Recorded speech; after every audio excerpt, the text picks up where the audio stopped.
Bonsoir à tous, merci de nous accompagner pour ce dernier 19h de la semaine. Dans l'actualité ce soir, nous reviendrons sur ce partenariat historique entre le syndicat des eaux de Mayotte et la BFC. Une signature d'un montant de 15 millions d'euros. Pour quel projet? La réponse juste après les titres de votre JTM. Bonne nouvelle pour Mayotte, la BFC, banque leader de l'île, vient d'accorder un prêt de 15 millions d'euros au syndicat intercommunal de l'eau et de l'assainissement de Mayotte. Ce partenariat financier doit permettre au SIAM de préfinancer des opérations visant à rendre le territoire moins dépendant de la pluviométrie. Et explication. Débutée lundi, la 11e conférence sur les enjeux majeurs de l'intercommunalité dans les territoires ultramarins suit son cours. Aujourd'hui, tous étaient réunis dans un but, élire un président pour la conférence de l'année prochaine, dont la présidence revient à Mayotte. Mais de nombreux désaccords ont donné lieu au report de la séance. Le point au cours de cette édition. Une conférence de presse a eu lieu ce matin dans les locaux de la Ligue de football de Lille. Alors que la finale de la Coupe de Mayotte entre le FCM et Foudre 2000 est prévue pour demain, les deux clubs ont menacé de boycotter l'événement en raison de l'horaire jugé trop matinal. Reportage dans les coulisses d'une finale qui s'annonce très tendue. Comme annoncé dans les titres, c'est un partenariat synonyme sans doute d'une grande avancée pour le développement du territoire. La banque française commerciale, la BFC, Banque historique de Lille, vient d'accorder un prêt de 15 millions d'euros au syndicat des eaux et de l'assainissement de Mayotte. Une somme importante pour notamment préfinancer les opérations réalisées ou en cours et les projets d'envergure du CIEM. Présentation de cette signature historique avec Adèle Laurent. La BFC fait désormais partie de la famille financière du syndicat des eaux et de l'assainissement de Mayotte. Un partenariat historique a en effet été signé ce matin entre les deux parties avec l'accord d'un prêt de 15 millions d'euros accordé au SIAM. Il était de notre devoir d'accompagner également ce projet structurant qui a été proposé par le SIAM en préfinancement des futurs fonds de bailleurs européens qui devraient arriver que l'année prochaine. Et donc pour éviter de perdre une année sur le démarrage de certains travaux, nous avons accepté de faire ce financement de trésorerie et d'accompagner ces premières tranches. Donc le projet qui nous a été présenté, c'est des projets à la fois pour améliorer la distribution de l'eau sur l'île de Mayotte, mais aussi quelques travaux sanitaires pour l'assainissement de l'eau. Et ça, c'était très important pour la population. Et puis, quelque part, économique, puisque en révisant les canaux de distribution, c'est-à-dire les pipes, ça évite un petit peu la déliquescence de l'eau et ça se retrouvera sur la facture des Mahorais. Je vais leur démontrer qu'on va les utiliser en restant dignes, corrects, honnêtes et pour faire avancer Mayotte. Ça va servir à payer les entreprises. Je pense que normalement, d'ici une semaine, on va pouvoir payer 15 millions d'euros aux entreprises mahoraises pour réaliser des travaux au niveau assainissement. Et des travaux, le SIAM en a déjà réalisé grâce notamment au plan d'urgence sur l'eau de 70 millions d'euros approuvé par l'ancienne ministre Erika Barrette. Je sais que je ne peux pas résoudre le problème de l'eau et de l'assainissement tout de suite, surtout l'eau. Mais qu'est-ce que j'ai fait depuis ce temps-là? J'ai agrandi l'usine de dessalement en petite terre. L'eau de la petite terre va être autonome. On va faire venir l'eau de la petite terre en grande terre. De plus, j'ai réalisé 6 forages. Les 6 forages qui vont être livrés, plus l'usine de dessalement en janvier. Nous avons déposé un dossier de DUP auprès de la préfecture pour réaliser la 3e retenue collinaire. Nous avons fait ce qu'on appelle le faire aller-retour de l'eau entre Djoumonier et Kombani. Maintenant, ce qui me reste aujourd'hui, ça va rester le grand combat, c'est la 3e retenue collinaire et une autre usine de dessalement dans le sud. Ces 2 infrastructures devraient voir le jour en 2020. 21 forages souterrains, 2 systèmes de drainage, 2 forages d'eau brute, un puits de pompage d'eau de mer et 5 unités de traitement des eaux. À Mayotte, 80% des ressources en eau proviennent des eaux superficielles, 17% des forages et 3% de la désalinisation. L'île est donc très dépendante de la pluviométrie et si le taux de remplissage actuel est de 40% pour la retenue de Combani et de 15% pour celle de Dzoumogné, le président du SIAM se veut rassurant quant à la prochaine saison des pluies. La réalité, moi je peux respecter mes engagements au mois de janvier. C'est-à-dire tout simplement jusqu'au 15 janvier, ça ne dépend pas de moi. Moi, à partir du mois de janvier, c'est là où je peux dire aux Mahorais qu'ils n'auront plus un problème d'eau. Il n'y a pas de raison qu'on soit en problème cette année. À partir de cette année, normalement, parce qu'on a fait le travail qu'il fallait. Le SIAM a la volonté de renouveler ce partenariat financier avec la BFC chaque année, partenariat qui contribuera sans doute à faire de Mayotte une île moins dépendante de la pluviométrie. Un partenariat figure de bonnes nouvelles. Posons la question justement au secrétaire général de la CAPEB, la Confédération des artisans. Bonsoir Hamada Benzayed. Bonsoir monsieur. Bienvenue dans ce 19h. Votre réaction tout d'abord de ce partenariat entre le syndicat des eaux et la BFC? Pour nous, on attend de voir, franchement, parce que l'artisanat à Mayotte a été malmené depuis plusieurs années. Et nous, aujourd'hui, on attend du concret. Ce sont des beaux paroles, des beaux chiffres. Le président a parlé de 15 millions pour relancer l'économie, surtout dans le bâtiment, surtout, et l'assainissement aussi. Mais nous, à la CAPEB, on attend de voir vraiment les réactions et les actions. Alors justement, vous êtes ici parce que dernièrement, vous avez publié un communiqué où vous tirez la sonnette d'alarme. Aujourd'hui, vous êtes également critique vis-à-vis du CEAM, le syndicat des eaux et l'assainissement de Mayotte. Que leur reprochez-vous exactement? Nous, on reproche pas que la syndicat des eaux. On reproche tous les acteurs qui peut nous aider à Mayotte. Parce qu'aujourd'hui, la collectivité est absente, les communes est absent aussi, le conseil départemental est absent. Aujourd'hui, l'artisan et le BTP est mené à mal. Et nous, on tire cette sonnette d'alarme pour stopper cette hémorragie. Parce que aujourd'hui, c'est le BTP qui en subit les conséquences. C'est l'économie de Mayotte qui en subit les conséquences.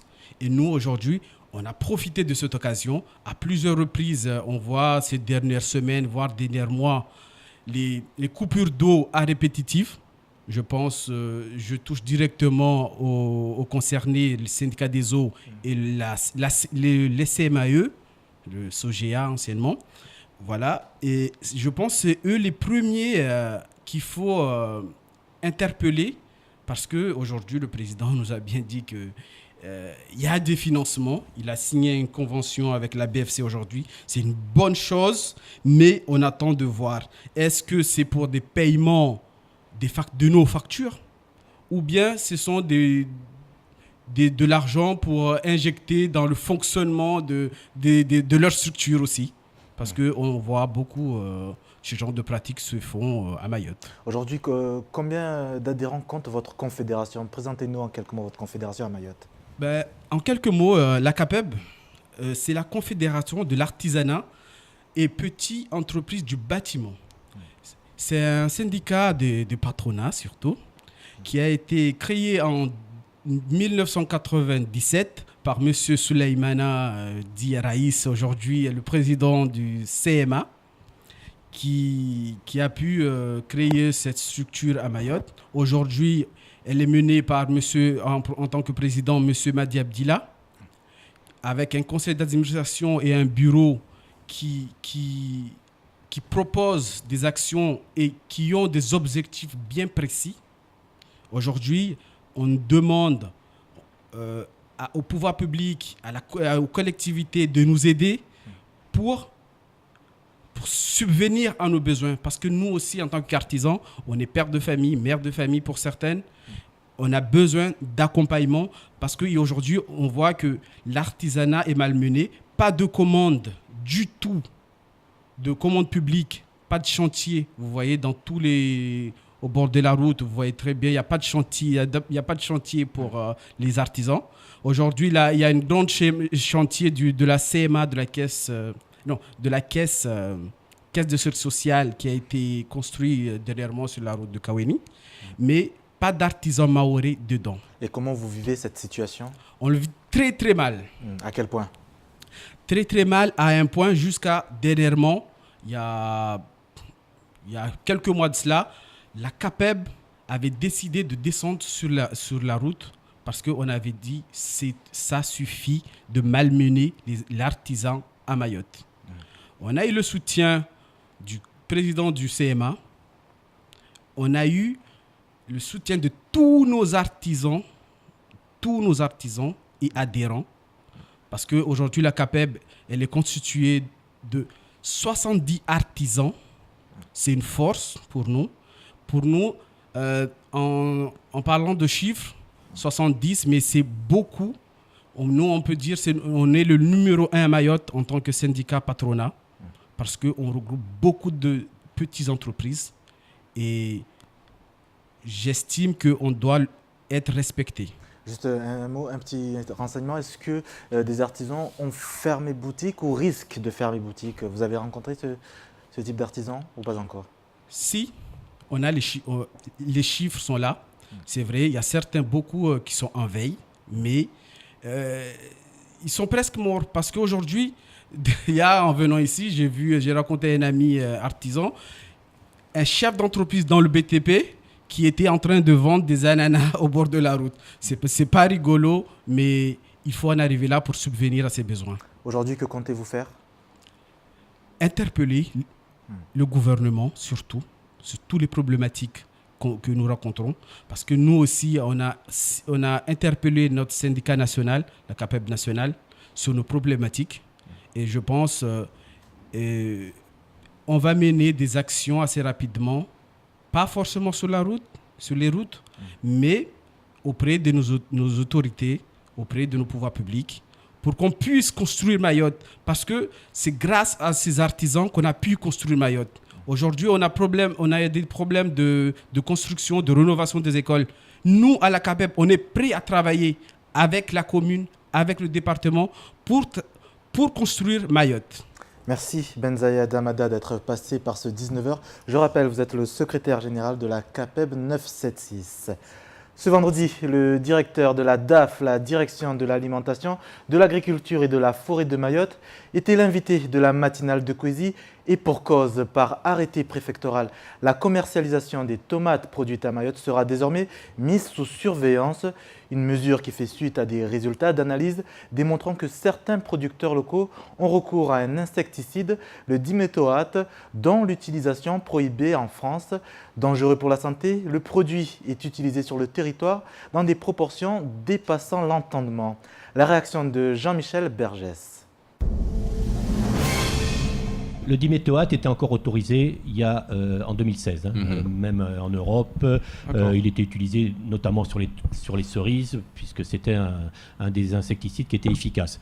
Donc en 2016, il a été interdit. Donc c'est à partir de là que nous, on a retranscrit aussi localement l'interdiction de l'utilisation. Et donc on s'aperçoit, nous, quand on va sur les points de vente d'insecticides, que ce soit au niveau des coopératives ou des grandes surfaces, le produit n'est plus à la vente. Et quand on recherche, nous, sur le terrain, on a vu les produits qui étaient utilisés. Ce n'est pas des produits qui ont été à une autorisation d'importation, c'est des produits qui transitent par la Tanzanie, qui sont des produits chinois et qui sont rentrés clandestinement. Le problème, c'est qu'ici, on n'est plus dans une utilisation, je veux dire, correcte. On est sur une utilisation, je veux dire, abusive et mal maîtrisée, qui fait que là, on est en dehors complètement du cadre, notamment pour les tomates, même des doses qui avant étaient admissibles. On est à 2700 fois les 2700 fois les doses autorisées. Voilà. Autre titre ce soir, cette semaine, le 101e et dernier département de la République accueillait la 11e conférence Interco-Outre-mer au programme séminaire et atelier de réflexion sur les enjeux majeurs dans les territoires ultramarins, une union des communautés des communes ultramarines dont Mayotte doit prendre la présidence cette année, sauf qu'au moment venu des élections, quelques surprises ont fait leur apparition. Les précisions avec Bastien Sabouret. Cette semaine, c'est la conférence des intercos. Les représentants de différentes communes outre-mer sont invités cette année par Mayotte à échanger sur le développement de leurs villes respectives. En ce vendredi matin, les invités outre-marins sont ravis de l'accueil effectué par leur hôte tout au long de cette semaine. C'était une semaine très enrichissante. Les retours d'expérience sont importants en tout cas dans notre vie d'élus. Confronter ce qui se fait dans les autres territoires et puis tirer surtout le positif. Parce qu'il y a des territoires qui ont des projets et que l'on peut ajuster aussi sur notre département. Seuls nous allons avancer vite. Ensemble, nous allons aller plus loin. Ça me laisse rêveur parce que je voulais dire par là qu'à Mayotte, tout ce qui est innovant, ça fait peur. Pour une fois, on a eu des gens qui nous parlent déjà de développement pendant que nous sommes au niveau des études. Ces intercos sont nouvelles à Mayotte. Elles font suite à la réforme territoriale promulguée le 7 août 2015, appelée la loi NOTRe, et qui transfère des compétences départementales aux communes. Ces derniers ont désormais plus de responsabilités en ce qui concerne le nouveau visage à donner au département. La 11e conférence de Mayotte dans laquelle sont abordés les enjeux majeurs de l'intercommunalité dans les territoires ultramarins se finit ce vendredi au conseil départemental. Mayotte en prend aujourd'hui la présidence. Un président doit donc être soumis aujourd'hui à la décision de l'Assemblée générale ordinaire de la conférence des intercos. Pour le moment, on n'a pas défini. On sait que la présidence revient à Mayotte, mais on n'a pas encore défini qui prendrait les rênes de l'association. Vous êtes candidat ? Ah non, je ne suis pas candidat. Je l'ai dit plusieurs fois, je ne suis pas candidat. Moi. Les communes se sont d'ores et déjà mises d'accord en amont sur les candidats à présenter. Pourtant, lorsque c'est au tour des élus de Mayotte de parler, l'ambiance prend une toute autre tournure. Je vous avais dit qu'on n'aura jamais de consensus. Pour donner un spectacle et donner ce spectacle de désolation à nos invités, c'est quand même dommage. Ici à Mayotte, vous ne pouvez pas nous entendre pour dégager un seul candidat. Non, parce qu'il y a des intérêts personnels qui passent à... Je ne, on va laisser de côté les intérêts personnels, on l'a dit à l'interco, il n'y a pas de politique. Il faut que je consulte le conseil d'administration. Il y a une proposition qui a été faite, savoir si on met aux voix, si on entérine cette proposition ou pas. Depuis une semaine, on a discuté, on s'était mis d'accord pour M. Maharifa que lui, il doit présider la présidence de l'Interco.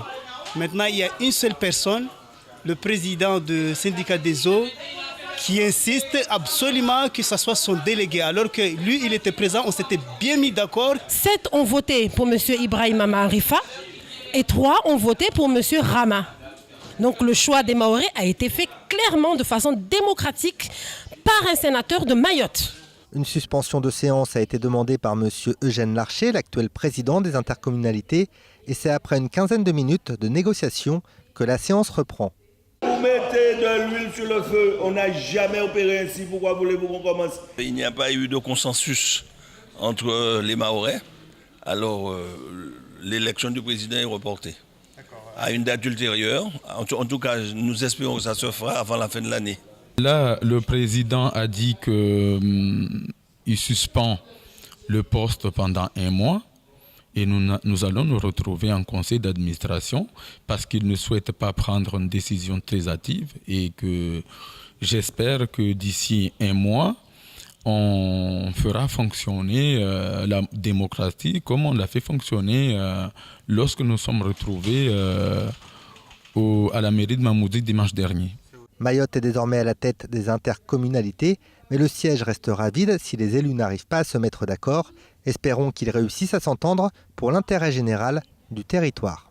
Tout autre chose à présent, la mosquée de Tingoni, actuellement à travaux, fait peau neuve.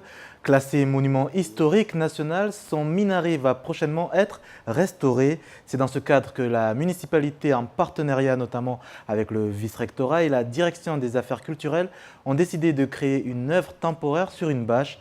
La toile qui doit cacher les travaux sera customisée à l'aide de dessins réalisés par un artiste et des élèves d'école élémentaire de la commune.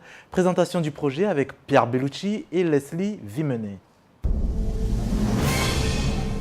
Depuis lundi, artiste en herbe et confirmé, s'attelle à créer une œuvre temporaire pas comme les autres. En effet, cette dernière a pour vocation de cacher les travaux de la mosquée de Tsingoni. L'objectif de la semaine d'activité à Tsingoni est de pouvoir, suite aux travaux qu'on fait sur la restauration de la mosquée ancienne de Tsingoni et de la restauration du minaret, qui sont des monuments qui sont classés au monument historique de France. Donc on va réaliser lors de cette restauration du minaret de Tsingoni la restauration complète du minaret. Donc on va mettre une bâche pour protéger le minaret et les personnes. Une bâche qu'on appelle technique, qui sera blanche, qui fera toute la hauteur du minaret pendant toute la durée des travaux. Et donc on a travaillé avec l'ADAC et le vice-rectorat et la commune de Tsingoni à des ateliers en classe avec un artiste, Monsieur Lacaze, et l'historienne du patrimoine Marion Lalanne, qui vont venir tous les matins, qui sont venus tous les matins pendant une semaine travailler avec les enfants sur les motifs, sur qu'est-ce que leur inspirait la mosquée, sur le travail sur les motifs. Et ce travail va être imprimé sur une bâche qu'on viendra joindre sur la bâche technique. L'artiste venu de La Réunion travaille en effet avec des enfants, comme toujours très enthousiastes de pouvoir prendre part à un projet. Jean-Marc Lacaze nous en dit plus sur cette œuvre en construction. Moi je suis parti sur la forme carrée du moucharabieh en fait, qu'on retrouve pas mal dans l'architecture mahoraise et notamment sur le minaret. Donc on est parti sur une base de carré vu que ce sont des enfants de CE2 qui connaissent déjà le carré, les perpendiculaires, les parallèles. Et là on a vu avec eux le cercle et on a fait des déclinaisons en fait sous forme de motifs islamiques du cercle ou du carré ou avec des droites, des parallèles, et on leur a fait. Et puis après il y a tout un travail de couleur, de mise en couleur.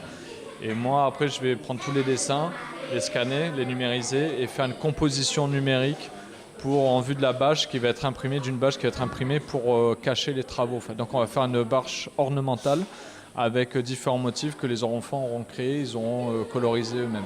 Cet atelier entre pleinement dans le cadre du programme scolaire des classes de CM2 de la commune. Les jeunes artistes en herbe prennent donc leur mission à cœur et nous dévoilent les contours de leur futur chef-d'œuvre. J'ai dessiné des triangles et des losanges. On a colorié, on a fait la peinture. Je dessine une fleur après je vais colorier et moi je vais prendre le gris, le rose et le vert et l'orange. J'ai dessiné une croix et j'ai dessiné plein de choses avec du violet, du rose avec du bleu. Après 5 jours passés ensemble, enfants et adultes vont se quitter pour mieux se retrouver au moment du rendu final. Je suis très honoré d'avoir travaillé avec mes petits collègues artistes, d'avoir fait des belles couleurs, des beaux dessins. J'espère que ça va donner et que tout le monde sera satisfait et heureux sur la commune de Tsingoni et à Mayotte. 100 mètres carrés de dessin sur 2 niveaux, telles sont les dimensions de cette œuvre temporaire qu'il nous tarde déjà de découvrir. 19h et bientôt 25 minutes sur KTV. Merci d'être avec nous. À présent, l'état des lieux du reste de l'actualité locale dans les brèves de Pierre Bellucci et Leslie Vimenet. Les cambriolages sont légion sur le département, comme en témoigne ce dernier fait divers. Dans la nuit du 4 au 5 novembre, au Haut-Vallon, une moto de marque Yamaha a été dérobée alors qu'elle était stationnée et attachée à un plot en béton sur la voie publique. Le propriétaire a offert une récompense à toute personne qui lui permettrait de retrouver son véhicule. Hier matin, la moto a été débarquée du navire Maria Galanta en provenance de l'île d'Anjouan, là où de nombreux objets volés terminent leur course.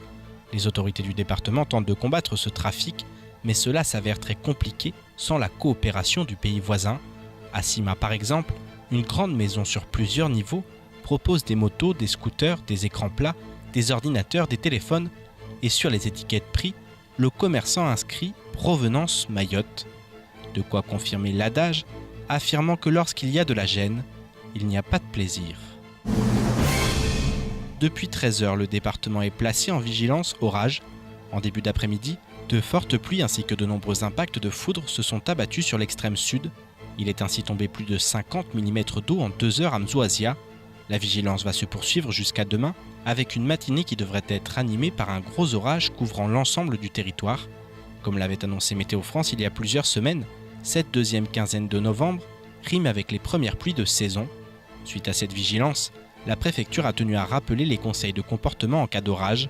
Il convient ainsi de suivre l'évolution de la situation météorologique en écoutant les informations diffusées dans les médias, d'éviter d'utiliser le téléphone et les appareils électriques, de ne pas s'abriter sous les arbres, ou encore de tenir les enfants à distance des caniveaux, ravines et rivières. Cette année à Mayotte, un important travail de redynamisation a été mené en faveur de la préservation des récifs coralliens, des mangroves et des herbiers.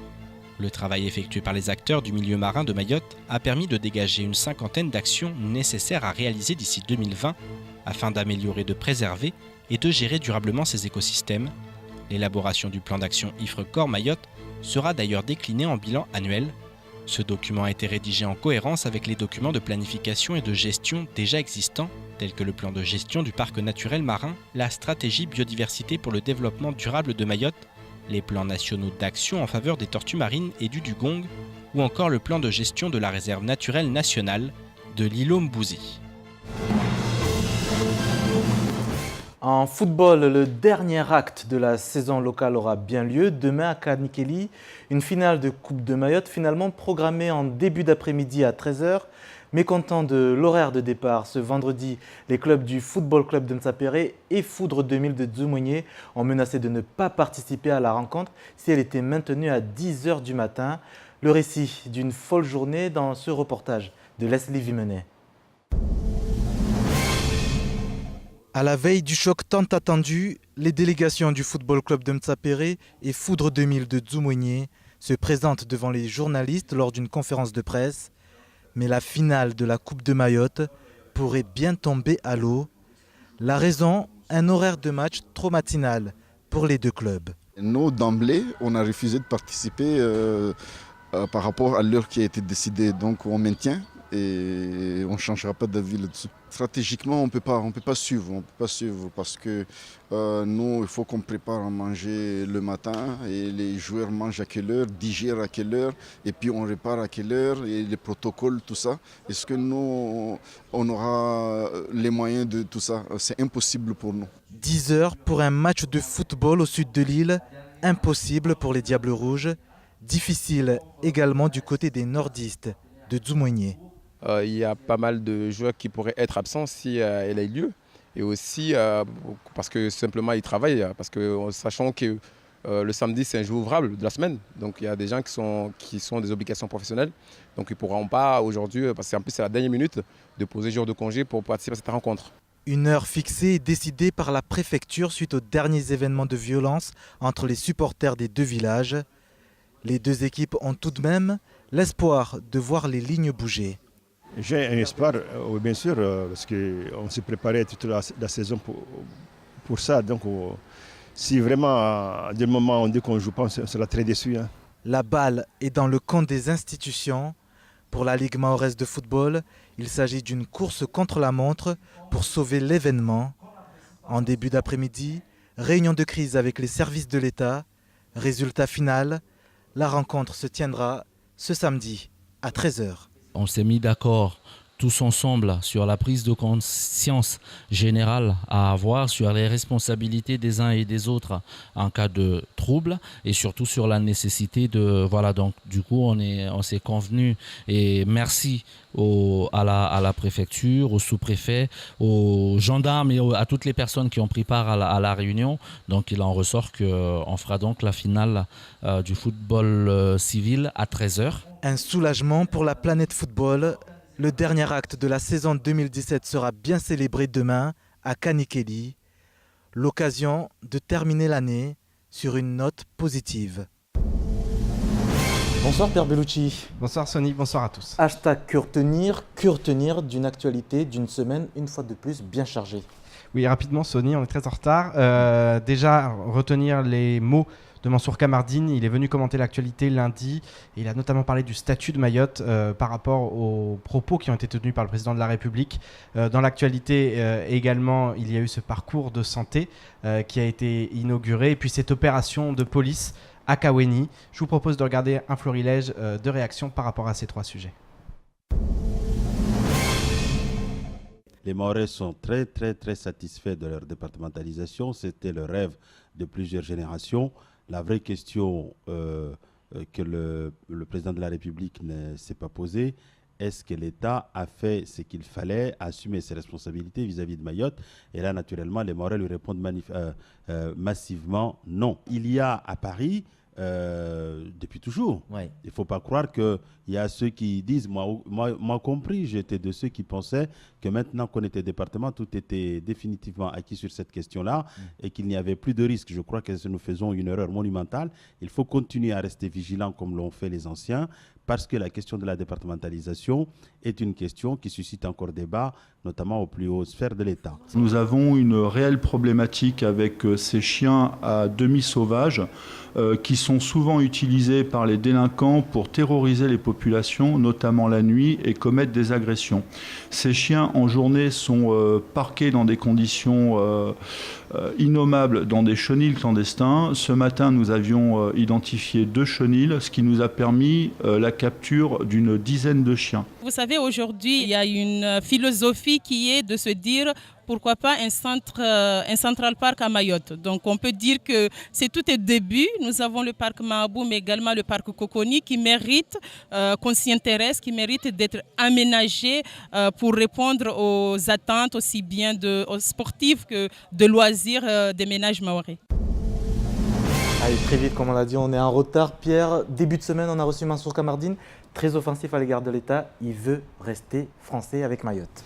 Oui, alors je pense que la question de Mayotte française, elle se pose plus. Ce qu'il dit le président de la République, c'est qu'effectivement, il y a la question du statut qui se pose, notamment de la collectivité unique qu'il aimerait instaurer à Mayotte. Pourquoi ? Parce que ça permettrait d'adapter les lois aux réalités du territoire. Maintenant, effectivement, on comprend ce que dit le député Mansour Kamardine.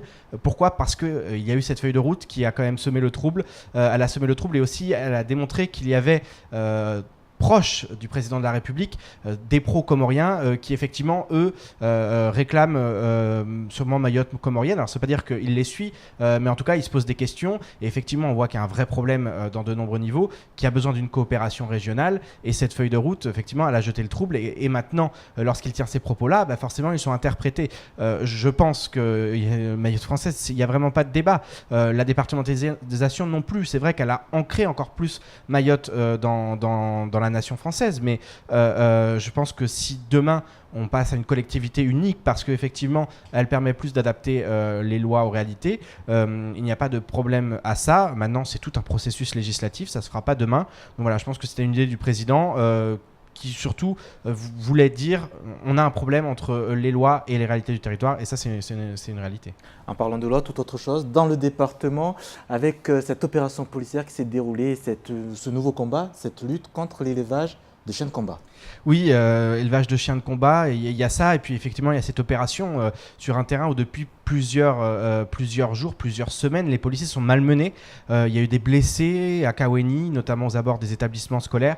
Donc ils ont voulu mener cette opération. Le directeur de la sécurité publique, il a été à l'origine de ça.